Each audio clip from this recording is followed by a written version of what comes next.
Alright guys, today we're going to go over the I-129F petition for alien fiancé. This is basically the cornerstone of a K-1 visa application, and this should be the first form you should fill out when filling out the whole K-1 visa package. This form is to get your spouse or your fiancé to the United States. So you're going to fill out, both of you are going to fill out this form and submit it as one copy. So on the left hand side you have part A for you, for the petitioner, part B on the right hand side for the applicant. So starting off very quickly, the top is for USCIS only. Do not fill any of that out. So we're going to start at part A, 1 through 10. Name, first name, middle name, family name or your last name is in all caps, be sure of that. Your address, your place of birth, your date of birth, and your gender and your marital status, and other names used should all be pretty self-explanatory. 8A, your U.S. Social Security number, be sure to include that. 8B is your alien number if you have one. Most people will not have one, so you can click none. Number 9 is names of prior spouses and the date marriage ended if you have previously divorced. Number 10, my citizenship was acquired through. Most people will select birth in the U.S. if you were born here, and that's how you have your citizenship. If you did that, don't worry about the rest of number 10. However, if you were naturalized, be sure to put your certificate, the date and place it was issued. If you were naturalized through your parents, be sure to select that and put in your certificate number. Number 11, have you ever filed for this for a previous alien fiancé? If yes, click next. If no, if no. If yes, be sure to put their alien number. You can find that on your previous documents, such as the NOAs, the Notice of Actions. So now we're going to move on to the right-hand side. This is for the actual applicant.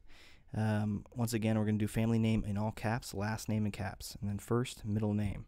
Address of where they currently reside, their place of birth, where they were born, the country of citizenship is where they are currently have citizenship, hold their passport, date of birth, their gender, their marital status, their other names used. They will not have a U.S. Social Security number, and most likely they will not have an alien number yet, which is the A number. You will get that on your first notice of action, most likely, after you submit your K-1 visa application. So from here on out, you will not have an alien number for the purpose of filling out your K-1 visa applications. Has your fiancé ever been in the U.S.?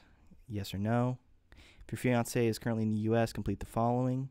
This is for if they came over here as a visitor, a student exchange alien, crewman, stowaway, temporary worker, or etc. Fill it only if your fiancé is with you in the U.S. at the time of filing and sending. If not, put A. And if she is, you're going to have to put the arrival departure record I-94 number. Well, this is the permit that he or she will have given by DHS, and that's basically how they travel throughout the United States is with that I-94. Date of arrival, and then also put the date authorized stay expired. So that'll be on the I-94. All right, moving on to the second page. This is going to be more information about your alien fiancé. Number 13, list all of the children that you're bringing over. If none, put none. If you have, list them all. Also the present address where they're at, the country of birth, and their date of birth. Number 14, address in the United States where your fiancé intends to live. This is actually where you are living now or intend to live with your fiancé in the United States. Number 15, your fiancé's address abroad. Pretty self-explanatory. Number 16, if your fiancé has any native alphabet uses other than the Roman letters, write his or her name and address above the native alphabet. So you just put that if the translation is you put it there. Is your fiancé related to you? Yes or no? Click that. If they are related, state the nature of your relationship. So 18, this is where it gets kind of confusing.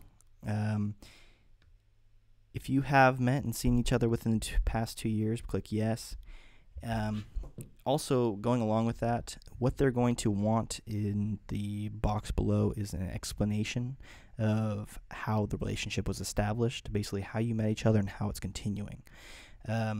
So most people put here a separate sheet. What they do is an I-129F supplement. It's a Part B, question 18.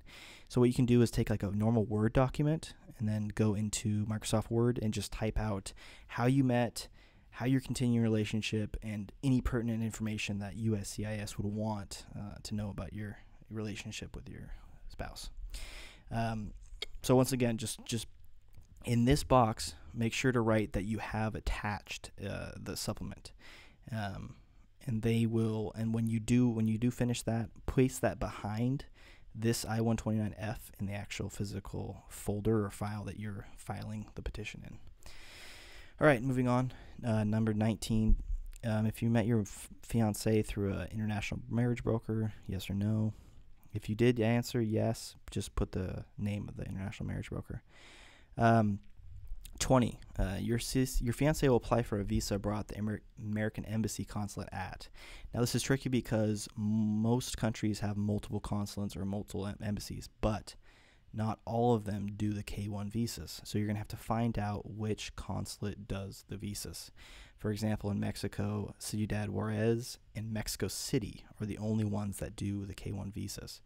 So not everyone knows. So you're going to have to find out which one's closest for her and most convenient and put it there.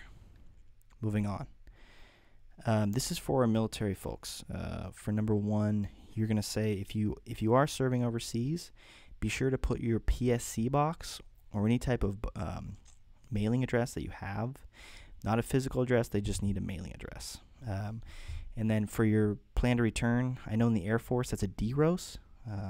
So just your expected return to the United States.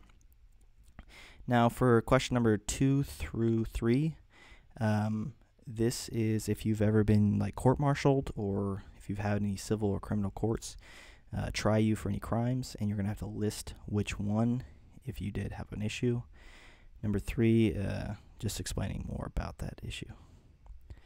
Part D is explaining all of your, if you lie to them or if you bring your spouse illegally and all that stuff like that. Signature, date, daytime telephone number, and email address if you have one. Part E, do not fill that out if you do not have anyone filling this out for you, such as a lawyer. If you're doing this yourself, don't worry about that. And that's about it. So in summary, just be sure to attach your supplement B for number 18. And your military service, be sure to put the overseas address where they can contact you. And that's about it as far as this form. If you guys have any questions, just leave it in the comment box and we'll be sure to get back to you as soon as possible. Thank you.